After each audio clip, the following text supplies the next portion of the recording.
Get inspired, everybody. Thank you so much for watching another episode of Life Inspired. This is a program where we talk about how and why people are following God and maybe a turning point that He's done in their lives. Your life was going along, and there was a ... moment that He said, hello, and He said, I want you to come walk this path instead. And so you have a turning point, and now you're walking this path that is so inspiring. And so we love for you to share these programs. You can watch them from our YouTube channel. If you would subscribe, that'd be great. From our Facebook page, if you would like it, that would be great. And you can also watch it from lifeinspiredshow.com. And those are ways that you can share. We are going to hear today, socially distanced, from my friend Melanie Garcia from St. Joe County Right to Life. But you guys aren't St. Joe County Right to Life anymore. Now it's Michiana Right to Life, right? So welcome, Melanie. We're glad to have you. Glad to be on, Diane. Absolutely. So tell me, I don't really know what story. I know the great things that you guys are doing there. I was able to view the virtual dinner that y'all had instead of having the regular dinner. You had that virtual dinner in October for your annual banquet, and that was excellent. I really loved the speaker, Mr. Jones. I can't remember his first name now, but anyway, he was great. And but I understand you've got some personal turning point stories that you're going to share with us today, and I don't know what those are. So if you could kind of maybe give us a little backstory and then tell us your ... moment where God kind of turned you, and then what's the new path that He's got you walking. I would love to hear the whole thing. Yeah. So I've been involved with Right to Life Michiana literally for my whole life. When my mom was pregnant with me, she would take me to pray at the George Clougher abortion clinic. And Wow. she would take me to protests and events throughout my whole life. I first started hearing the call, I think, from God that I had a bigger role to play in the pro-life movement when I was in high school. I attended Right to Life's annual benefit dinner, the one that was virtual this year. And the speaker was Scott Klusendorf, who's a famous pro-life apologist. And I was sitting at a table with a bunch of high school students. Somebody had sponsored us, so we were able to go for free. And Scott shared the story of Emmett Till. Emmett Till was a young black man in the South who was murdered for harmlessly flirting with a white store clerk. And at his funeral, his mom insisted on having an open casket funeral, even though everyone told her that was a hard idea because his body was really difficult to look at because he had been so brutally murdered. And so Scott showed the picture of the open casket, which was extraordinarily moving and difficult to see. And then he showed pictures of the aftermath of abortion. And I'd been pro-life my whole life, but I'd never seen the extent of the destruction that abortion does to a human life. And I remember sitting there at the table and just weeping. I think I had to leave. Wow. I was so moved. So that was, I think, the first seed that Jesus planted in my heart that I needed to do something to end this injustice. I went into college with other career plans. I wanted to be a librarian. Clearly, I still really love books. And I majored in English with the hopes of maybe even going to grad school after that. But God definitely had different plans for me. When I was in college, I was part of a Catholic fellowship. I'm a practicing Catholic. And one day at a meeting, the leader said, I really want to restart the pro-life group on campus. But I personally can't do it, so I'm looking for officers to lead this. And as soon as he brought that up, I instantly felt like this was something that God wanted me to do, was to restart this club on IUSB's campus. But it wasn't something really that I wanted to do. IUSB is a very liberal campus. I had most of my professors were very liberal and my friends, and I was afraid about how that would affect my relationship with them. Me taking a very public stand on this issue. My parents were also concerned about my safety for doing a club like that. So I didn't end up taking any steps to lead that club. And it's still something I regret today because I feel like it was what God wanted me to do. But luckily, He definitely gives us second chances. So I ended up graduating and I was looking for a full-time job throughout the summer. And I was getting kind of irritated because I had a lot of experience, I had a really good resume, I had a high GPA. I was kind of like, God, why are you not giving me the job I deserve right now? But finally, one day I was messing around on Facebook and the position popped up for program manager at Life Michiana. And I knew at that moment, exactly, this is exactly what God wanted me to do. So I applied within 5 minutes of the job being open, and they responded right away, essentially saying they were going to give me the position. So I definitely felt like I followed God's call there, but I still had caveats. I had met my my now fiance at a Right to Life event, and we were blessed with a very beautiful relationship. And I told him that, okay, well, I'm waiting for you to graduate for these 3 years. I'll work for the Right to Life movement. I know we want to give back to the movement that brought us together, but I'll work there for I'll do my time. I'll do 3 years, but at the end of that, I'll take a job that makes more money. Maybe I'll go to grad school, do something more what I really want to do. But as I've worked more and more in the movement, I've come to realize that that is definitely not the path that God wants me to take. I can't think of a specific moment. It's definitely been a discernment process that he's led me around. I think if I could point to anything specific, it was when the abortion facility opened in South Bend. Up until that point, the work I'd been doing had been pretty conceptual. But going out to the clinic definitely hits home just the destruction that abortion does to women and children and families. I remember one time in particularly, it was the second day I was out there. I was praying out there with my fiance, and we were praying the rosary. For your non-Catholic viewers, the rosary is essentially a meditation on instances in Jesus's life from scripture.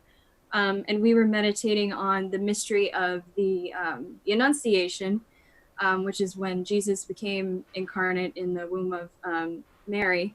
And I remember it just hitting me at that moment, exactly just how destructive abortion was, because we had this beautiful moment in history where Jesus comes into existence as a tiny little zygote. I mean, and even I, working in the pro-life movement, have sometimes a hard time emotionally thinking of a tiny unborn child as the same as an adult. But at that moment, I realized that these children who were dying today, they were the same size as Jesus was when he first started out. And I remember weeping then too. So I think that I started out my high school and college career as wanting to do something for myself. I think that that's kind of what the cultural push is for people, is to find a job that makes you happy and makes money. But Jesus has definitely led me to realize that my life isn't about me. It's not about making me happy. It's about serving him and his children. Are there things I'd rather be doing? Yes. But at the end of my life, it's not going to matter whether I made myself happy or made a lot of money. It's going to matter how many children he used me to save, how many women I was able to help through his guidance. So I feel very blessed to have a job where I'm able to serve him and serve those who need me the most. That's awesome. Very cool. So a lot of times I like to ask people how they stay inspired on a daily basis. What is it that you do to stay connected to him? Because clearly you know him well. So what is it that you do on a daily basis? How do you stay in touch with him and hear his voice? How do you know that it was him that was telling you, I want you to go do this? Yeah, so I've always been a pretty devout Christian. Like, I didn't have what I hear from so many of my friends, that period in their life where they kind of left the church during college. But I think before I started this job, I was kind of a comfortable Christian. Like, I kind of did the bare minimum, but I wasn't really focused on cultivating a relationship with him. But now that I have this job, and I encounter spiritual darkness on such a close level, wow. I've felt an extreme need to just throw myself on his grace daily. One of the things that's actually helped a lot is so many churches streaming their services on because of COVID. Right. So it's really helped me to sanctify my day and stay close to him on a day-to-day basis. Like I'll stream daily mass in the morning while I'm working. I'll stream a prayer service every day in the afternoon. I try to go to daily mass really frequently. What really helps me stay connected is just constant prayer making room for prayer several times a day on a day-to-day basis. That really sustains my spirit and keeps me close to him. Yeah, that's awesome. Very cool. So I know, I mean, like, I've told people of friends who have gone through abortion and the pain that they've felt afterwards, that I just feel like it's so much bigger than saving the babies. It's about saving the moms, oftentimes the dads, the speaker. What was Jason Jones? Is that was his name? Yeah, his story about how his first child had been aborted by the grandfather, had made his girlfriend go and have an abortion, and he was devastated, just devastated, as was she, and her body was mutilated, and now she's not been able to have other children.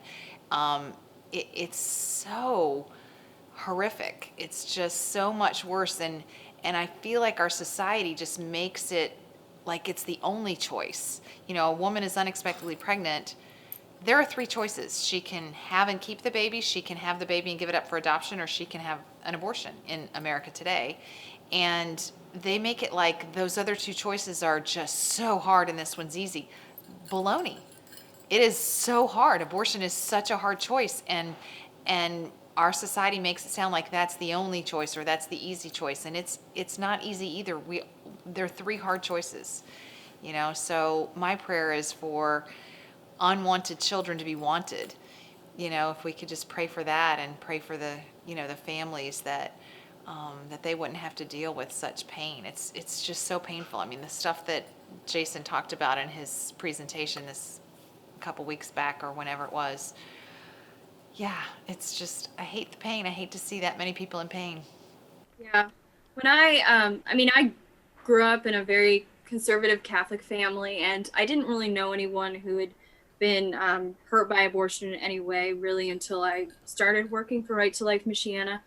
But now I have close friends who are volunteers and I've seen the emotional scars that abortion leaves, that even after walking through healing and meeting Christ, there's still terrible wounds. I mean, I've had days where I've been trying to counsel someone on Facebook not to commit suicide because she felt regret after an abortion.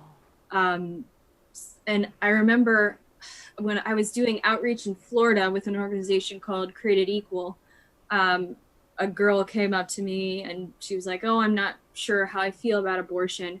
But we had a long conversation. She finally admitted that her friend had had an abortion a year ago, and she had just absolutely never been the same. And she didn't know where to turn for healing because the kind of main cultural discourse is that abortion is a social good, shout your abortion. I mean, how does seeing a billboard that says that say to a woman who's just suffering deeply from an abortion? It completely invalidates their pain. So definitely working full time in the movement has just hit home again and again, just how destructive abortion is to everybody it Right. touches, not just the babies. Right, right. Well, we thank you so much for what you do. I'm just so grateful. If you guys have any interest in getting to know Melanie more, I know that she would meet you for coffee. You could do a Zoom if that's what it takes, or you know, have a Facebook conversation with her. But yeah, we'd love to get you in contact with Right to Life. And I forgot his name. You call him My Precious. What's his name? Chester? Yes. Chester. We're we're glad Chester could come and visit too. And yeah, so if you want to get in touch and find out how you can either pray for, you know, either side. If you want to pray for those that are pro-life, if you want to pray for those that are pro-choice, it doesn't matter. People need prayer. And so if you want to be a prayer volunteer or a service volunteer or a donor to Right to Life, anything like that, we'd love to put you in contact with Melanie and the programs that they're doing. And I know you've got something coming up in December, a gala, right? A virtual and a little bit in-person gala kind of a thing coming up. Is that right? That's actually for Indiana, Right to Life. Um, Oh, okay. So that's in Indianapolis. yeah. Got it. Thank goodness Okay, cool. our Very dinner is cool. done. Well, yeah, I was surprised when I got that, and I was thinking it was yours. I was like, we just had that. What's so cool? That's in Indianapolis. Okay, great.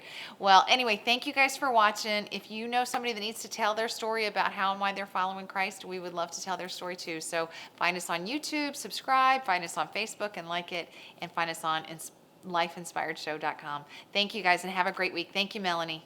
Bye-bye.